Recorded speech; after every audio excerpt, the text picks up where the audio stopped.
think I'm sitting in the rarefied air now. This is good.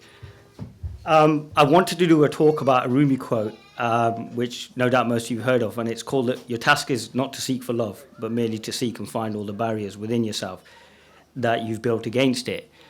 The reason I'd like to talk about that is I don't really want to kind of do an expansive talk talking about the reality of this and that, and I'd rather just kind of get into the nitty-gritty of it.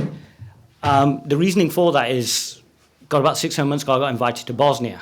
And obviously, being the smart guy that I am, I just kind of went, yeah, why not? Because I had all these preconceived ideas of what Bosnia was all going to be about. So I got there expecting to see a war zone. And instead, I got there and was taught a lot about life. And I met some incredible people. And I learned about simple things like honor and humility and family and things that we don't really kind of talk about. And I was met by a culture which was very similar to my own. And I found that even within my community, we're losing a lot of these old-fashioned values. And it really made me think. I went back for another trip, and there was a lady there who'd been seeking for years. So she'd gone to every speaker you can actually ever imagine. And we had this incident one night where she's sitting in the flat, and I found that I was just saying, look, just bring me your ideas about this stuff. So one of the things I'm going to invite today is, please don't have me sitting here talking for 45 minutes. I really don't want to. I'd rather that if you have any questions, please bring them out. Because I don't really come from Sufism as a concept, as an ideology, because I've just done an intensive and we talked about Sheikh Abdul Qadir Jilani, we talked about Rumi, we talked about all those things, but Sufism points to a living reality. And that living reality doesn't have a name. It's not Sufism. So I'm very loath to use the term Sufism, because people then immediately assume that I'm going to get up here and I'm going to talk. I'm talking from a reality. It's something that I live. I make no excuses for it. Sometimes it's jagged, sometimes it's messy, sometimes it's crazy. Occasionally I throw my toys out the pram and say things I really shouldn't be saying at a talk like this, but that's me, because as I said just now, it's the idiot's wisdom here, it's the fool's wisdom, and it's okay to mess up and kind of create dramas and things like that. So yeah, going back to Bosnia, so I'm in this flat with this woman who's spent a mini fortune going to all these different talks and all these different retreats. And what was really, really interesting was we started talking, and I kind of said, look, tell me your ideas of what you think this is all about. Because in the Eastern traditions, we really venerate the whole idea of a teacher. And what I found in the Balkans is they really venerated the idea of a teacher, that we're something special and we know something that you don't know. And that through a lot of hard work and meeting yourself and things like that you may get to know this reality that, we sitting on a stage in the rarefied air of enlightenment know about. What was really incredible was that her ideas of what she thought it was were basic at best, which made me think, what are people actually hearing when we speak? At the end of the night, I asked her if she could just kind of accept herself just a little bit. And I wrote an article about it called Incremental Acceptance. And what I found is just by accepting herself a little bit, she was able to kind of transform her experience of this thing called life. And, I started off as kind of quite an expansive teacher. I was talking about there's just this reality, it's just this. But that's all great. But that's, how's that going to help you? And something I say at my talks is, if you look at some of the biggest teachers in India and Pakistan right now, they're like social workers. People go to see a teacher and he goes, look, my daughter's not getting married. My son's business is failing. My cow's not giving enough milk. And that's where they get into the nitty-gritty of it and actually prescribe solutions. And what I want to do really is talk about these barriers that we have within ourselves, like this whole idea of conditioning, this whole idea of these ideas on spirituality of what we are, how we should behave a certain way. So, for example, last year's talk, I wore sawar kameez. So I played out every single stereotype of an Asian teacher. I turned up, I had a sawar kameez on, I even quoted a bit of, I think there was a couple of bits about Rumi and stuff. But this year I thought to myself, well, I'm going to turn up like this, because this is who I am. And I just want to kind of bring that out and just make no apologies for who I am. Because for many years, even I've hidden. So there was that barrier there as well. There was that veil of me trying to stop myself from meeting myself. So I want to talk about these things that we don't really talk about. The fact that we think that we need a guru, we need a teacher. I just want to kind of talk about things that really matter. Because a lot of us are here, we have these ideas of what this thing called spirituality is. And we're going to dedicate a lot of time and effort. And we're going to waste a lot of time. So this is why I'm inviting anybody who wants to talk to me. Let's talk about what really matters here. And the thing I've found about eliminating these barriers is, let's get these ideas out in the open that really matter, because I've been there. I've done that. I sat with the teachers you write about. You talk about Rumi. I was a member of that school. I whirled just like Rumi whirled. And the thing I found is that at the end of all of it, 99.999% of it was fluff. And it's a journey you're going to go through, but what Mindful Man offers is an opportunity to end that seeking and to realize what you actually are. The beautiful thing about that is it's a question that's going to constantly answer itself. So that's what I'd like to talk about. I'd invite somebody to talk to me and tell me what their problems are and see what we can kind of conclude from this. Or I'll just waste the next half hour by telling you stories, whatever you want, because I'm really here just to help you today, because I've done my bit. And my job is just to sit on a stage now and talk to people. I'm a bit surprised. I don't know why you're all sitting here and everything. It just means life's getting a bit serious, which brings up its own challenges as well. And the thing is, that's the bit we don't see. We don't see the stuff behind the curtain. We don't see the fact that what's happened and the challenges that have happened just to even kind of get here. And we need to bring that out and expose that and say it's okay to mess up. It's okay to be sitting in the mehfils, and it's okay to sit in the divine presence of these teachers and kind of go, I haven't got a clue. I don't know what's happening.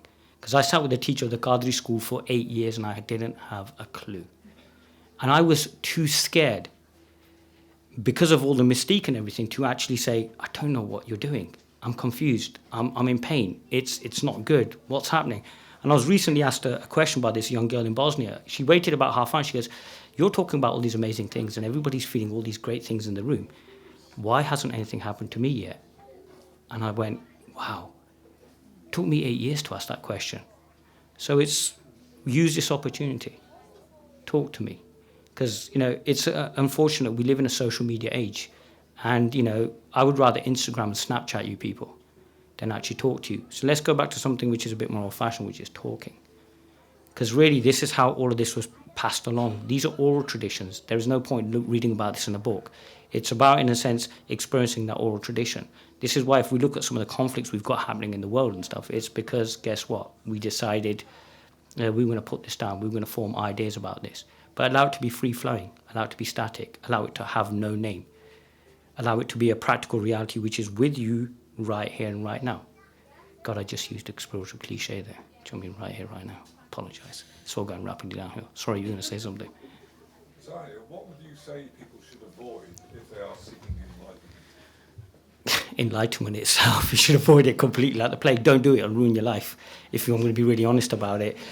And yet, simultaneously, it's the only journey worth taking. If I had to do the whole thing all over again, I'd do it in a heartbeat. But while I was dying, I remember I had some time with a man called Sheikh Suleiman. He was one of the 6 students of a man called Sheikh Abdul Faiz Dagestani, who was a very, very famous Naqshbandi Sufi teacher.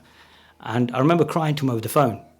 I remember going, I'm dying here, I'm suffering. He gave me a zikr to do. It was part of something that I had to do. And he goes, no, I think your capacity to endure is a lot more than this.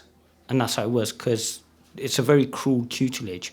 One of the things with this enlightenment thing is, throw it out the window, what is enlightenment? It's a question I'm constantly asking myself. And the worst bit in the world is I'm now joined in a room with a load of people asking me that question as well. I don't know.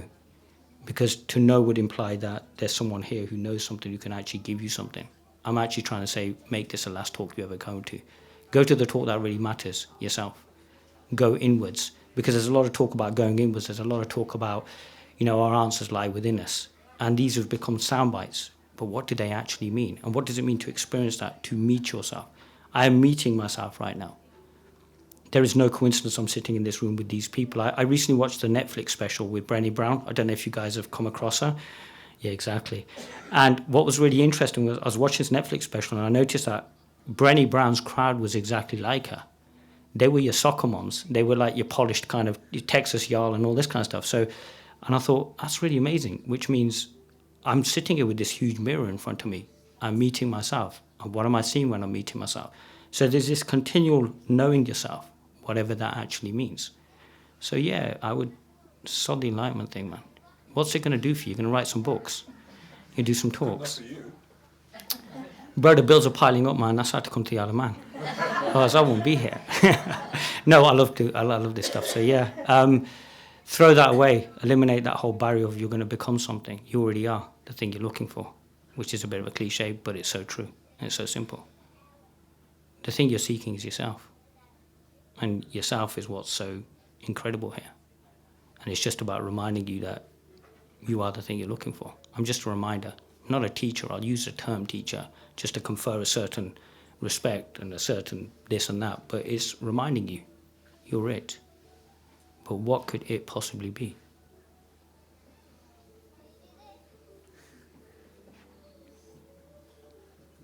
Watch this space. Yeah, watch your space. I've run out of things to say. Damn, this is going rapidly downhill. I might start playing soon. Yes. Is that you, Thomas? Yeah. Okay. It is everything, and it is absolutely nothing. It's kind of funny, I'm actually going to give you the same answer I gave in Leeds a couple of weeks ago. It's the only thing worth doing. Back in the day, like certainly in the Indian subcontinent, we venerated this stuff. So the first thing we did was we spent time sitting with teachers to learn about this stuff. In the West, we have this situation now where, and I said this last year, people are like, they've accumulated wealth, they've accumulated relationships, they've accumulated all that, then got to the end of it and thought, I'm not living the dream I thought I was. They were sold a false bill of goods, and then they end up in places like this. This is the only thing to concern yourself with, this knowledge of self, of who you actually are. That question then just will constantly answer itself. You'll be empowered to know what you need to know. So the question isn't here about what Zahir is saying, it's what am I saying? This is why Rumi stated, unfold your own legend. This is why his teacher, Shams Tabrizi in the Mehfil, turned around to a man and said, why do you speak of the words, why do you speak of the condition of your heart with the words of others? So it's about empowering you to find your voice. The beautiful thing is you'll realize that you don't really need the guy on the stage anymore. But these are sound bites.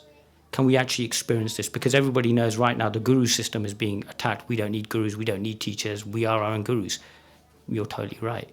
Then why are you not waking up? Because we can even use that as a way of hiding. There's a lot of people in this room who are hiding at this moment in time.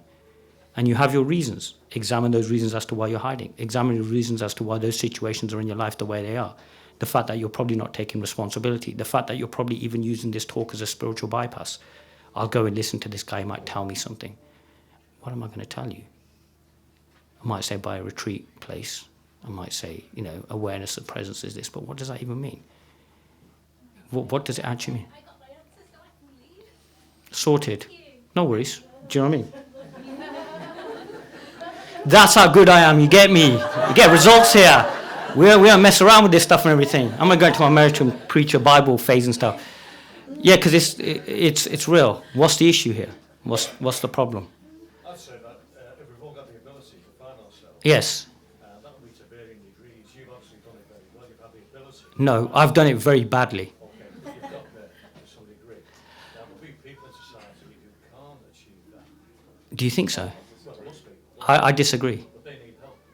Well, that's why I'm sitting here. Do that, yeah. The thing is, sit here. If you think I know something, ask me what I know, and then be free of me. Because the reality is you don't need me, but you've got to get to that understanding you don't need me. You've got to get to that understanding. And going back to that thing about, well, you've got that ability to do so. No, I was the worst student in my school. I didn't understand the Shajara. I still don't understand it to this day. I was just taught, the classic line that was thrown at me, which I've been quoting a lot of, was that, bro, are you actually leaving me? Get out of here, fam. Seriously. Love you as well. And I think, right, I can play now, man. We've got the main keynote guy out of the way. So, see, he's left as well. I'm getting results here today, do you know what I mean? By the end of this, I might have cleared the entire room. Now, wouldn't that be something? So, going back to that, I was pretty much the worst guy. That was just confused. I remember once my teacher meeting my mother and saying, the money you spent on his education, you'd been better off giving to a donkey. And I just literally just sat there. There wasn't a reaction. I couldn't react. I had no, and it was not because my chakras had got to a level of enlightenment unknown to man. I really didn't have a clue. I didn't know. I was like, what the? So yeah, this is why I tell a lot of stories. Because it's like kind of saying it's a practical reality. This thing exists. It's not in the rarefied. It's not this guy sitting on a stage. Okay, fine. My brown skin works against me because you can quite easily counter with the argument. Well, you're from the Indian subcontinent. This stuff's in your DNA and all of that stuff. But I'm seeing, I didn't wake up in an ashram in India. I was in that much more glamorous location called Coventry on a sofa at home. Do you get what I mean? So I traveled. I went to Pakistan. I did all of this. I went to Kashmir. I went to shrines. I did all of this and everything. And then the silly thing was I was avoiding someone. So I was on the run. And the person I was on the run from was me. And then all of a sudden I find myself back home. Look at the symbolism of the whole thing. Sitting on a sofa at home in Coventry What the hell was I doing? Which is why, yes, I talk this way now. And it's to sort of like say, if you're going to listen, listen. Make this the last talk. Mike's probably not going to love me for saying that, but make this the last talk. And use it as a way to go inwards to discover what you truly are. Because believe you me, that's the only gift that really matters. That's the gift that keeps on giving. I would love to be as polished, as eloquent as some of the other speakers that you've got coming on later on, but I'm just me. And, you know, I'm a bit of a nightmare. I mean, I even wore a blazer today as well to kind of signify the much more grown-up version of me and stuff. But obviously it wasn't working. Bro, nice one, yeah. So you've actually taken Tim Freak's seat. Smashed it. So, yeah, so, you know, that's the way it is. Everybody can know this. To say that is, I can't accept that. We all have this capacity to know ourselves. We are constantly knowing ourselves. It's happening right now. We are constantly meeting. You know, there's like, I don't know, you know, there's as many talks happening in this room as there is a speaker. You're all interpreting this the way you are. Speak, oh great one. Why do you think it is that so many people don't know themselves? Is it conditioning? Because we love lying to ourselves. We believe our stories are true. We believe our suffering is true. We believe our pain is true. We believe it's... See, another two just walked off. I'm doing well here, man. We can possibly... Sorry, and stuff, you know what I mean? The thing. I would just like you to say you're watching a historic event. This is my last Mindful Man, because by the end of this, yeah, Mike's going to be like, never, not in a million years. Hell will freeze over, and it probably will freeze over. We're having you back and stuff. Oh, no, it's getting worse, man. People are joining the talk now and everything. Welcome and everything.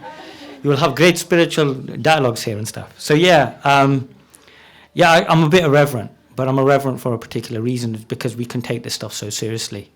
We can lean forward waiting for that next pearl of wisdom. And the reality is that pearl of wisdom isn't arriving, because you may not even accept that pearl of wisdom. You know, earlier on today I was quoting poetry and making people cry. But it was because it was able to be accepted. So right now you're filtering this talk through your conditioning, who you are. It has to make sense in your world. When it makes sense, that acceptance happens. You know, popularly termed as an awakening or liberation or enlightenment, when you can finally accept who you actually are. And that process of acceptance is constantly happening. I'm having to accept that this is me. So for years, even I fought this. You know, I don't really want to be sitting on a stage talking to people, because look at the responsibility. They're all looking up and they're thinking, oh, he's going to say something. And it wasn't nice. And now I'm like, well, I'm here now. And I want people to talk to me.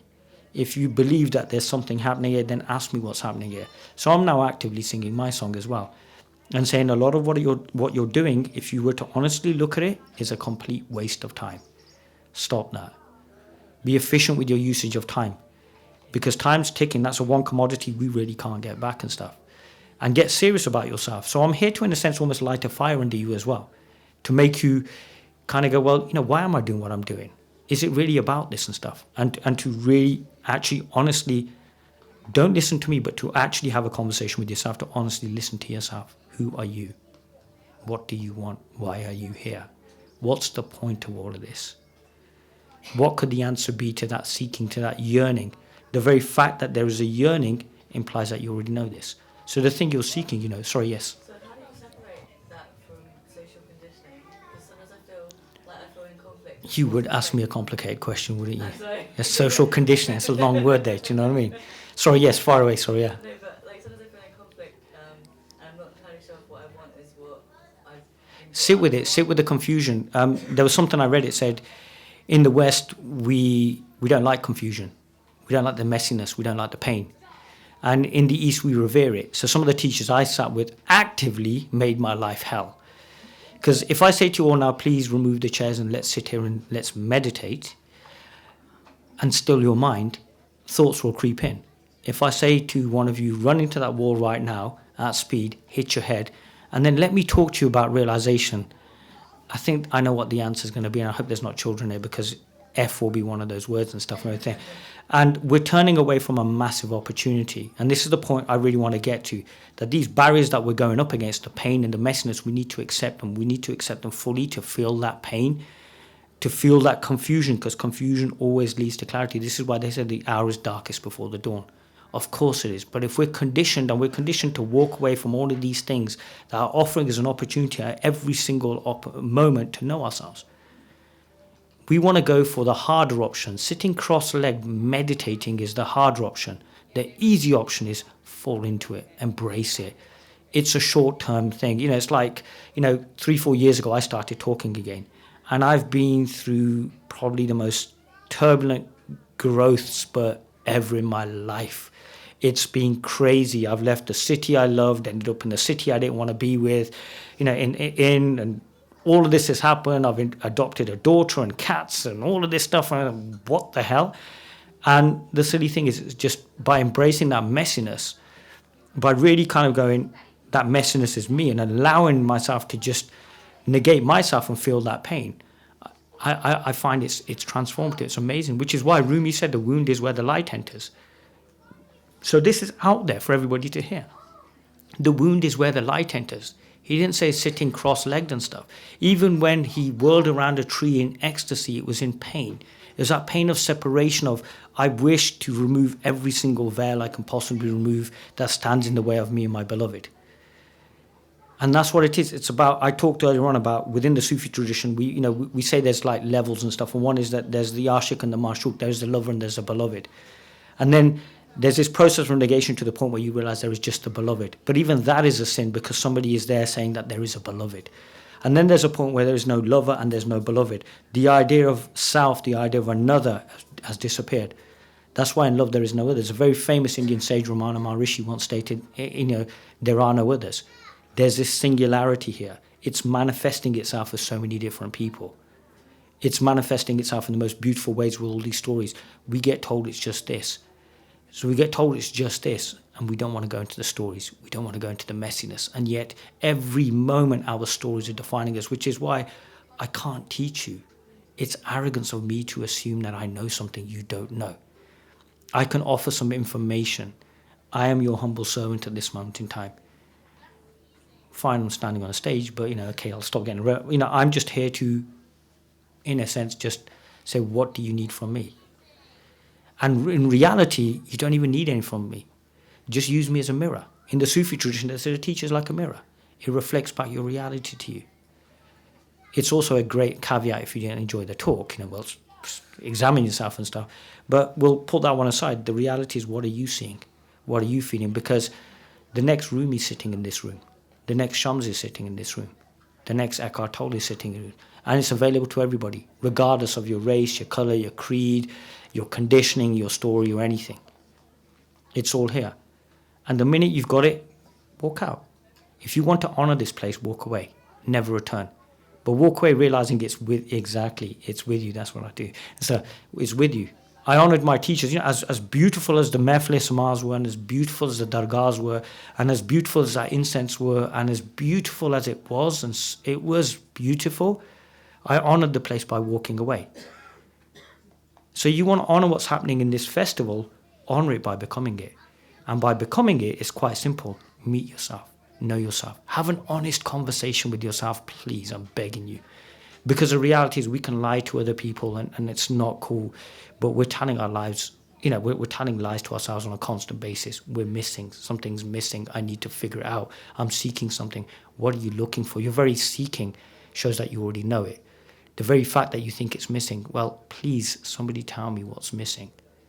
The crazy thing is nobody has ever been able to give me a definitive answer to this day of what is actually missing. Oh, it's like, no, I'd like an answer. I'll travel with you. I'll talk to you. I'll sit with you. I'll be your best friend. But just tell me that there's something actually missing. And the reality is there isn't. But this is the best bit. We know all of this. There's nothing new he's saying. But then what happens is that last veil, which is that veil of knowledge, that's the one we don't want to throw away. Because we've invested so much time and energy in accumulating this knowledge. We have been conditioned to accumulate. We've then been conditioned to defer that gratification as well. So to the point where I will be happy when, which basically means the idea of time and conditioning is not allowing us to accept this innocent, beautiful, simple moment. And yet the acceptance of this moment, which is what every tradition, every pointer, every teacher has ever pointed to, is the beginning of it all. It's life. It's living. People come here because they want to live. Because they've done everything. They've bought the toys and everything and it still wasn't enough. So what's enough? The reality is you are enough. But again, you've heard that as a soundbite as well. But what does it mean to realize that you are enough? So yeah, we're going through the soundbites today, but the soundbites are also offering us a clue to the nature of our existence as well. It's whether we can accept that. It's whether we can accept humility instead of pretending to be humble. It's whether we can accept the moment as opposed to talking of the moment. It's whether we can actually accept it to the point where it's a practical living reality, which is why there is no Sufi sitting on this stage. How would you do that? Just by being yourself, by being honest, by being real. Be real. Actually be real. I won't give you a technique. Why would I give you a technique? What do you want from me? What if you're not humble? If like the natural. Then be arrogant, and be arrogant in the best way. Be the best possible version of yourself. Be arrogant. Go for it. Go for it, but do something. Don't do half measures. Like you said, I'm confused. I don't know if I'll do this or do that. Do something. Take a position. The big problem with the spiritual community is we don't take a position. For everything I say, there's a counter. I say, get arrogant. Oh, brother, this is wrong. What would you say is the importance of humility though? To realize that you don't really know anything. Like, so the reality is, I could really hype this up. And I probably will. Probably talk to some of the lads and say, yeah, bro, you know, it's like thousands of them. They were chanting my name and stuff. But the reality is, it's humbling. Yeah, I do that occasionally as well. It's fun, you know what I mean? Because when you come from the Sufi tradition, you've got to do these things and stuff. The reality is, this is just crazy. To me, all this talk is teaching me is that, oh God, there's more of this to come yet. You know, and it's like, I feel like this is my first talk. And how do I feel, how do I know and how do I feel like it's my first talk? Because I'm just here. I'm here. We're conditioned to be anywhere but here. So we miss these moments. That's why, you know, there's an article I'm writing which will possibly get published soon, and it was about a child turned around to their father and said, Dad, I'm really sad. I want to go back to the last days. What he meant was, I just want to go back to those moments. We all have these moments. So as a child, I would go to a park and I would swing and I would look up at the clouds and I'd see these houses and I'd go, wow, I wonder what the people are like who live in those houses. I bet they're really happy. So when I first heard about the Isle of Man, as you can imagine, the ideas came into my head. Oh, wow, the Isle of Man. Turn around to my mates, yeah, you know, I'm doing this talk at the Isle of Man. I go, bro, safe, yeah, it's a tax haven. And I thought, they've got big houses here, they're all dead. Sorry, I went there. You know, tax haven, all this stuff, you know what I mean? And like, wow, they're all going to be having these really happy lives. I got here and I thought, I was shattered. What do you mean there's trauma going on here? What do you mean you have, like, you're listening to this stuff? What's wrong with you people? Because we're so conditioned to believe that the grass is green on the other side. Is it? Is it really? And we don't challenge these ideas. So, and then the heavens opened up. Come inside and stuff. Yeah, that'll teach you guys to sit out there. Do you know what I mean? And everything. Our Lord is merciful, and our Lord does these things. That's what's so beautiful. That's what's so beautiful. Those moments that we're conditioned to go, hey, I'll make a story out of this. And it's that childlike innocence. I'm no fool, but I live like a child because their wisdom is ultimate. It's beautiful, and we could learn from them along the way. Oh, you're just hardcore. I like it. Young lady sitting out there, it's raining on her. She don't care, man. Do you know what I mean? Anything. We will confer great enlightenments upon you later and stuff. See, you can use humor. Sorry, yes.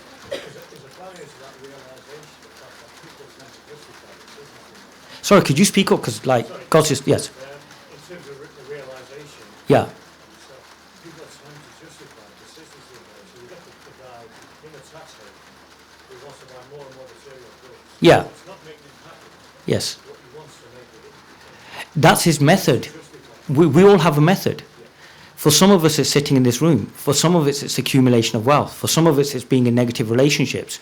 For some of us, it's getting drunk. You know, I remember when I talked in Glasgow, there's somebody who's had 12 pints walking out of a pub in Glasgow who's probably using getting drunk as a way to realize what they actually are. So I don't negate anything, but I do kind of throw out, you know, like I had a very famous banker who turned up at one of my talks, and it was crazy. You know, the guy made a speech in which he talked about people go out and buy a toaster, and I went out and bought a bank. And it was incredible because you're sitting here with a guy who looks like he's messed up his entire life, and you're trying to figure this out and stuff. Everything. It's just the methods that we're using. This is why I'm saying, please examine these ideas. Please eliminate these ideas you have. I mean, no, I'm not just talking about conditioning. I'm talking about eliminate the ideas about spirituality as well. Because there are some very wrong ideas going on here as well. I may be one of them. So eliminate me as well. And when you eliminate all of these things, when these veils drop, this eliminating this barrier to love, what we find is that we realize that it wasn't love we were seeking. We were just doing the work we needed to. There's a teacher called Byron Katie, she talks about the work. Well, this is just the work, because what happens is once we come off the mountain of, oh God, realization is this, we still got to pay the bills. We've still got to sit here. We've still got to conduct ourselves. I learn so much from the people around me. There's your humility. And even with that humility, I'm not saying I'm a humble guy. I know I can improve. We have this concept in Islam, it's called jihad. Yes, I said it, the J word and everything. Fell flat on its face, that one. Now, jihad is basically seen as a holy war. So people in the West are like, jihad means holy war. It doesn't. It actually means to strive. We have another concept in Islam, we call it ihsan, which is the excellence of faith and stuff. There was a hadith of the Prophet where he met the angel Gabriel, but he talked about this excellent faith. So by striving, we look to live in this state of excellence. This state of excellence is being here, being in this moment. And for that, we eliminate every single barrier that is in the way. Your task is not to seek for love. It's to eliminate the barriers. This is where conditioning comes in. This is where all the healing modalities are happening here. Phil did a talk earlier on about NLP. It's all designed for us to get rid of the unnecessary. To quote Bruce Lee, I think it was something out, accept what is useful, reject what is useless. And if we can be as methodical like that in our lives, what we will find was a lot of these stories that we're holding on to, we'll see their transient nature. We'll realize they're also an invitation. We can let them go. So it's almost, in a sense, being scientific. The early name of Sufism was Tasawwuf. And a very famous Sufi called Imam Ghazali once stated, if I knew of a science greater than Tasawwuf. And it's basically be methodical. This is where science and mysticism can actually come together and stuff, because it's actually one reality. It's two different ways of seeing it. The scientist is theoretical, the mystics experience it. One crosses the bridge, we realize we're theoretical as well. So the reality is that's by knowing ourselves, we can bridge these gaps. This is why Einstein had the discoveries that he had. He's a deeply spiritual man. Tesla as well. The same thing. We're missing a massive opportunity to know ourselves and also to live. Maslow talks about this idea of actualization.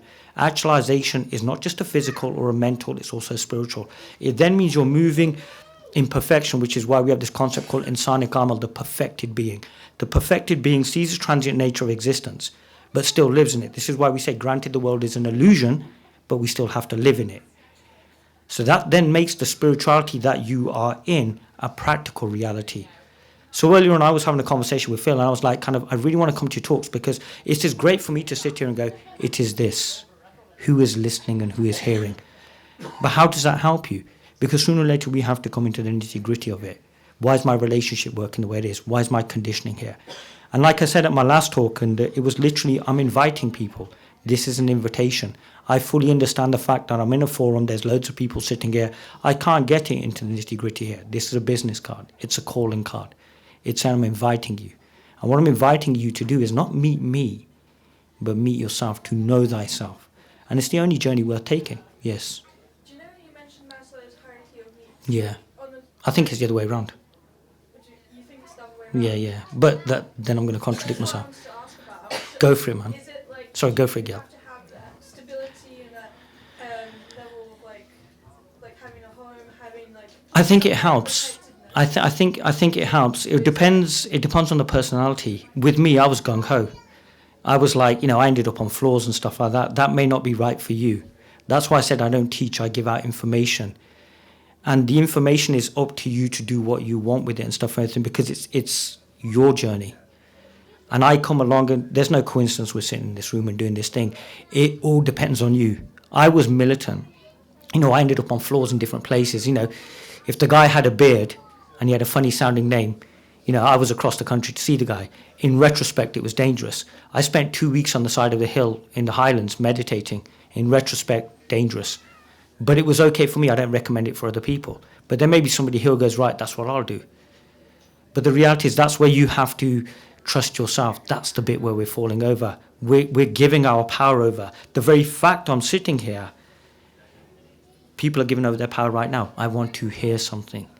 But you're not going to hear me. You're going to hear yourself. You're still going to filter it. So it's about taking that power back and realizing that what you're looking for is yourself. Does that make sense? Because if it does, you can tell me later what I actually said. Got to do a bit of humour. I'm sorry. I was going to be all grown up for this keynote. Yes, you in the back. You've got to come to the front. I can't hear you. Oh man, what's wrong with you? Join. Why would people? Because someone hand this woman a microphone. Is there such a thing as the self? If that's what we're striving for. Yeah, there is. Now what? Yeah, there is. There's a self and there's the self. And one of them's the self, which leaves a lots of selves becoming the self. Honestly, I know the vein you've asked that question, and I'm just not going to go there because that then goes into the whole book learning thing. And I burnt my books a long time ago because if I'm living it, why do I want to theorize it? You know, like I said, the thing that you want to take away from this, if you want to take anything away from here, is that it's a practical living reality. It's a possibility. You've got a living version of it sitting right here. That doesn't mean I'm special. The Dalai Lama didn't turn up when I was born. The three wise men didn't travel from the east, you know what I mean? I was born in a maternity ward, kicking and screaming in Coventry. So I don't have that great spiritual pedigree and all that stuff. I have the brown skin, which I suppose could be used. But the reality is, no, I'm saying it's a perfectly ordinary thing. Because I did all of that. I had those discussions on self.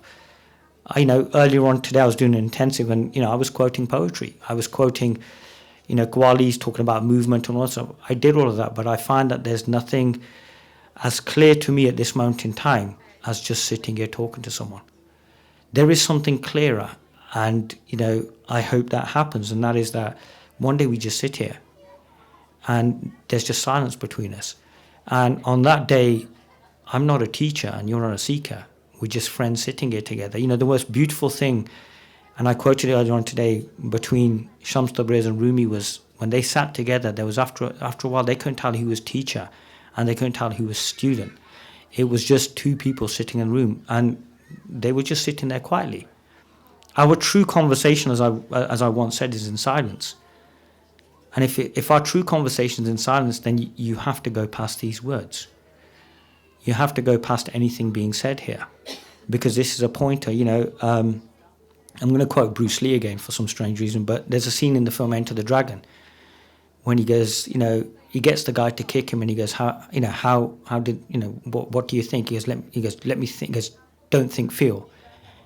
He goes, like a finger pointing to the moon, and he goes, don't concentrate on the finger.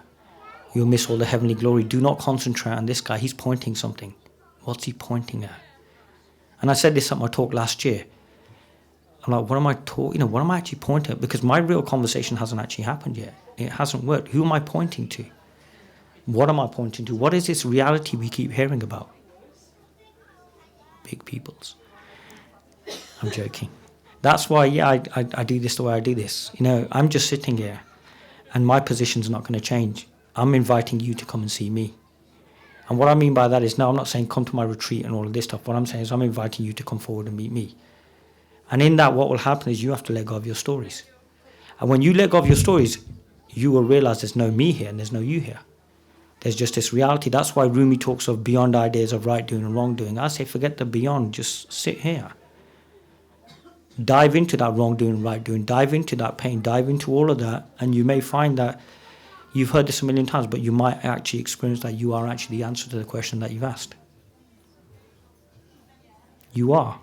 There is no other answer. There are no others. There's just this singularity.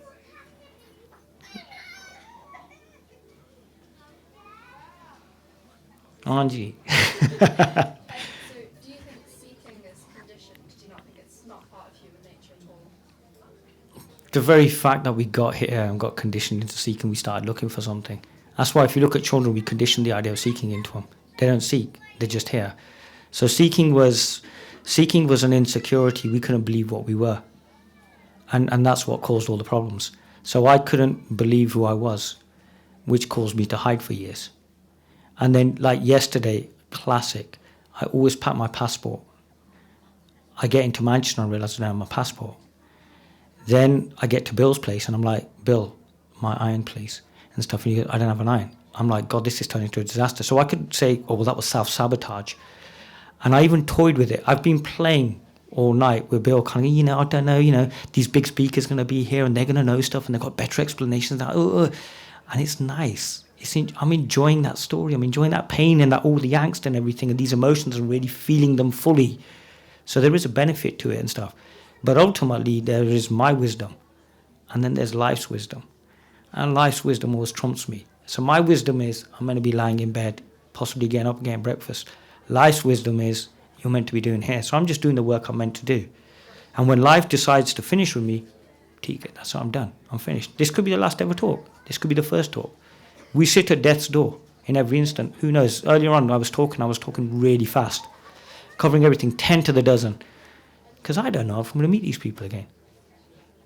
So, I'm trying to do the right thing. But in this trying to do the right thing, even my words are constrained now. Because it's like, these words are useless. What are you doing? And because they're useless, I want to just fall into silence. And in that silence, there's no me, there's no you. I don't want to say you are here. Because that's a sin. Because in this singularity, there's just one. But this story created itself to know itself. As it says in the Quran, I was a hidden treasure, I wished to be known. And I always ask, well, what wished to be known? And why did it wish to be known? Who did it wish to be known to? But these are questions that are outside us. So I really don't want to really answer those questions anymore. It's irrelevant. I'm loving this, man. People just emptying the room. That should be seen as a bad thing. But it's actually quite cool. So yeah, does that make sense? Is that going anywhere? Who are you? What matters? You got a cool smile, you know that. You should smile more often.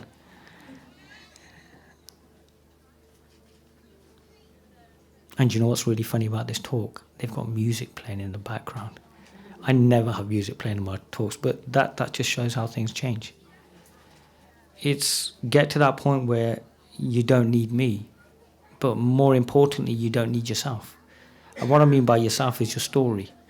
And then you can live the story and be free of it as well simultaneously, which is a bit of a mess up for the mind. How can I live it and also be free of it as well?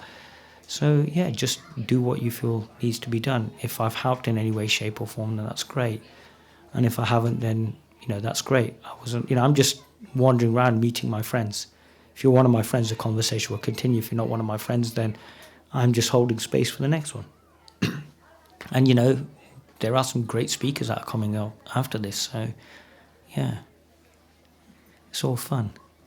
What you're saying is makes sense on some levels, but Yes. on the other levels, when you look at how we are as humans, Yes. how we're constantly looking at ourselves and fighting our negative Yes. thought and our positive Yeah. thought, and should we be doing better? Are we doing okay? Yeah. Should we do more?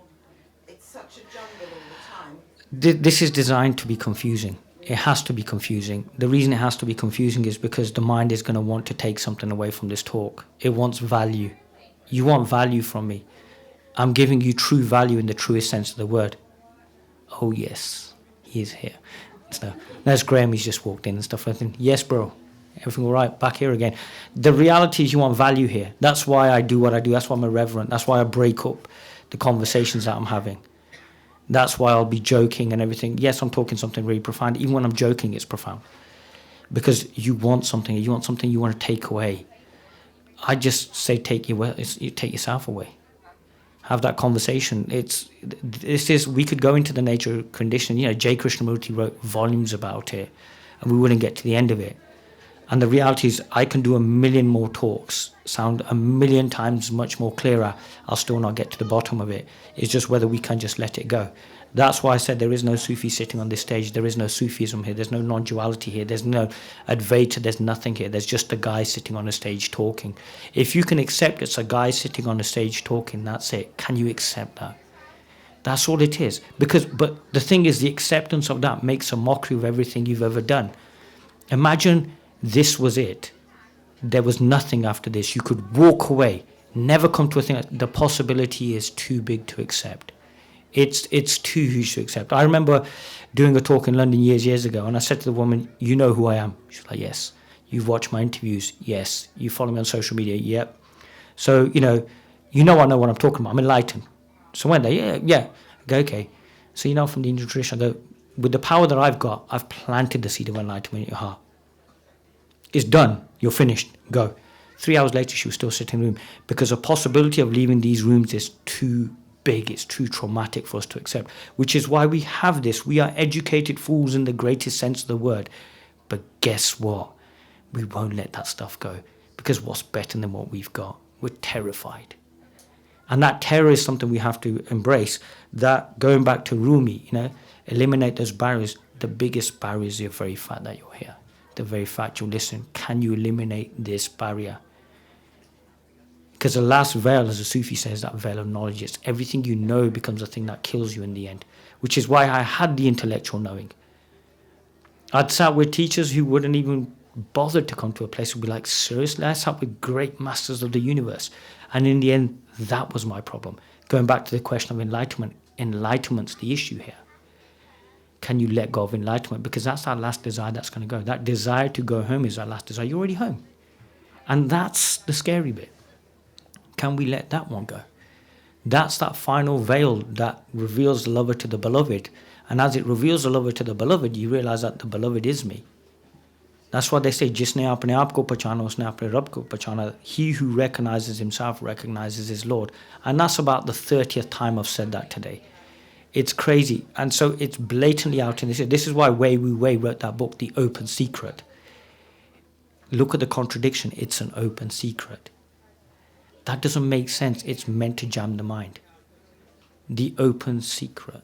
Well, that doesn't logically make sense. What's he going on about now? Because it's meant to still the mind, so for that moment we can see who we are and accept who we actually are. As we accept, everything's open, everything opens up. We're home. And the paradox of it all is that we've always been home. We're always here. We're always going to be here. There is, as I said years ago, there's no death here. There's no living or nothing. We're here. We're going to live forever. It's an eternity. And it's an eternity captured in an instant. That's how crazy this thing is. But the craziness of it is that this is complete sanity. So insanity is happening outside in the world. Accumulation of wealth, blah, blah, but it's being dressed up as sanity. So the reality is, I said earlier on, the fool's wisdom is the best of wisdom, because a fool is the wisest. Because he's let go of the story of this hype of themselves. Why are you looking for explanations? There will never be an explanation that will ever satisfy your mind. There won't be. No explanation is ever going to satisfy your mind. And yet you come here with your mind, wanting to figure out the universe entire with your mind. And then you go, but I'm not happy. He didn't say what I wanted to say. Or he said it, I'm happy, but am I still looking? Because we have to quieten the mind, we have to still the mind. That's the true stilling of the mind. Not this, oh yeah, I've got to get the thoughts going and everything. My mind works for me now. There's levels of ego that they talk of in Sufism, and there's one where there's an obedient self. There's an obedient ego that actually helps you. Because after all, the mind has to go back to doing what it's meant to do. You gave it the power. What is that thing that is prior to the mind?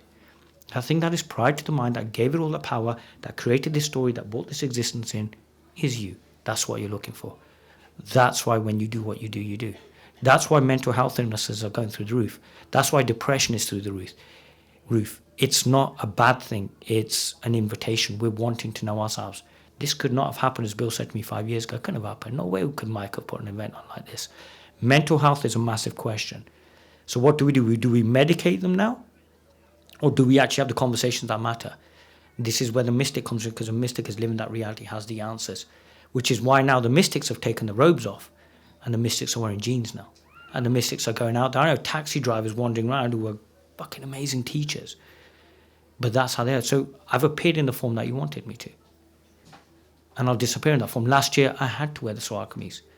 I got up in the morning, I had a shirt and trousers, and I had Sawar kameez. And I saw a picture, I thought, that's it. This year, it's like, if you can't see it now, you're never going to see it. Let's leave it. Let's leave this conversation. I bid you fond farewell, I will go about my business. It's really as simple as that. Because if we can see it now in the perfect ordinariness of it all, then we'll see that the thing that we're looking for on the mountaintop of, the mountaintop of the Himalayas and stuff, is actually right here, right now, on the Isle of Man. What more do you want? I've always wanted to say that at a talk, and I never thought I'd say it in the Isle of Man. So, it's like a personal ambition. I'm kind of talking Punjabi today. So, yeah, that's what's so crazy about it. It's simple. It's so simple, I can do it. I think Walt Whitman said it. He goes, if the truth was complicated, we'd all understand it. So I'm a simple guy. I don't really know much, I live in Manchester, got cats. I'm learning as much as I'm teaching. I'm failing and winning in equal measure. And that's the secret to it all. It's just sometimes just being here and showing up with whatever happens. As in all great stories, my seeking started because of a girl. I was sitting in this pub, and if she watches on YouTube, she's going to kill me, but hey. And she said, I don't love you. And I couldn't understand. No, you carry on sitting out there. It's okay, it's good for you, and stuff like that. This is the problem. People don't listen. I said, please, come in. They said, no, we're going to sit out there. We're going to be hardcore about it. So yeah, the beautiful thing was, this girl broke my heart. So as in all great spiritual epics, I started seeking. The funny thing is, she appeared in my life years ago. And we ended up having a conversation. What was really weird was, and I say this to everybody, her wisdom was greater than mine. Because I had my heart broken. And rather than just accept it, I went off on this mad journey to learn about realization and blah, blah, blah, blah, blah. She just got on with life. She got married, she had kids, it broke up and everything. And I always say her wisdom was greater than mine. Because the greatest wisdom is not to fly through the air. It's not magic carpets. It's not anything like that. It's to just be sitting here right now. That's what I'm saying. If you can accept that you're just sitting here, that's it. The answer is that you're sitting here. And I'm doing a talk. That's how crazy this whole thing is.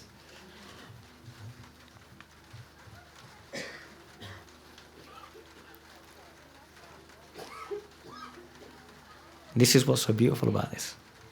I think that you're human to accept a lot of that. You become more human. Become human. Humanity is where it's at. When I sat on the mountaintop and said things like the universe is just happening, it was great. And now when I hear someone's pain and someone's story and stuff, I find it's amazing. And there's a lot of pain, there's a lot of this, but it's such an opportunity now. We have this opportunity to redeem ourselves from our pain, from our stories, from our humanity. I would say take everything you know about this stuff and throw it out the window. And most definitely throw this talk out the window as well. Which is a contradiction, because what you're going to do is you're going to go, no, I like him. I'm going to follow him on YouTube, and I'm going to watch his channel, buy his book, I'm going to do all of that stuff. And that's cool.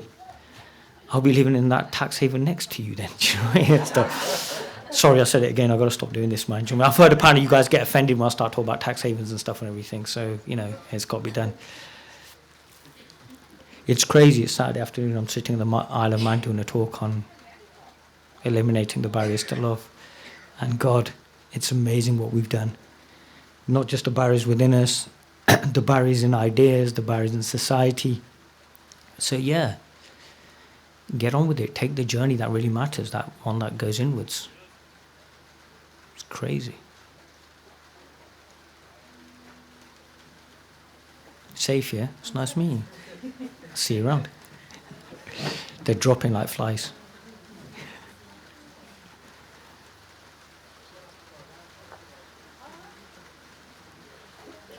I like the fact I've still got the ability to stun a crowd into silence. Kind of shows me I'm doing the right thing, do you know what I mean?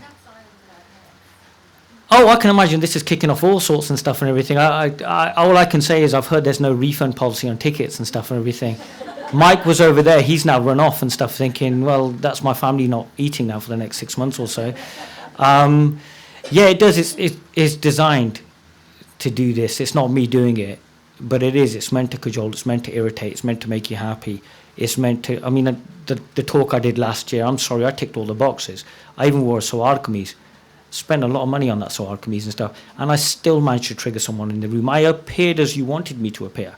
I wore a Zahir Khan, and I looked beautiful. You know what I mean? I was that vision in white walking through the farm, and there's like, oh my God, Mike's really excelled himself. He's brought an Indian guy from the Indian subcontinent. I did all of that. I still managed to trigger someone.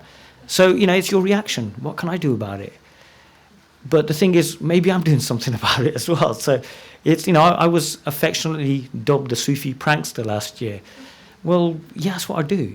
I'm kind of irreverent, but I'm deadly serious. If one of you is about to wake up right now, I'm sorry, you're in trouble. I ain't letting you go. And that's fine. But this is why I've said this. Look, I'm wandering around. I'm not like a big-time speaker at the moment. Might as well tell you Oprah's going to be calling soon and stuff. So, yeah, I invite you to talk to me. I don't bite. Ask me questions and things like that, and be greedy. Really, you've paid your money, get value out of every single one of these talks, go to everything, harass the speakers. Please don't be polite now. This next lot coming up, harass them. Ask them questions. Say, come on, yeah, go for it and everything. I know they're all going to hate me at the meal afterwards and everything, but harass them. They're saying they know something. I'm saying I know something. What do I know? Ask me. Say that again. Who's God? Do you want the actual answer? God's this geezer on a throne with big beard and long hair, white guy, because that's what I got told and stuff, everything. And he's like a really nice guy, but mess him about, man. He's got issues and stuff, everything. I'll answer that with one of the most beautiful moments in my life. I was sitting with a man who I've mentioned several times today, who I said that if he was to walk into his room right now, I would stand up and leave. I wouldn't even stand up and leave. I'd stand there and I would welcome him to the microphone. And we'd been talking about this reality with no name all night.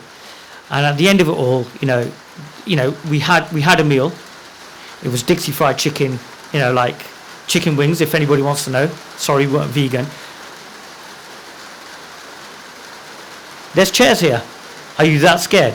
Do you want to jump in? Seriously, why are you getting wet out there? It doesn't make sense. Okay, ठीक है, and everything. This one is wise and everything. That one is still there. You'll suffer another 20 years then if you carry on like this. So anyway, what happens is, at the end of the night, I'm looking at this guy, and he's beautiful, in the truest sense of the word. 6 foot tall, long hair, white skin, like gorgeous. And he turned around and he goes, there's no God.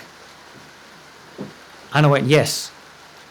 And then he did the bit that I knew was going to happen, but it still happened. He goes, they'll talk about this for years. So he created the situation for that knowledge to be passed on. This is an oral tradition. We tell stories, we're passing it on. We say that this ilm, which is knowledge, is being passed sina by sina, which is basically being passed from the heart to the heart to the heart.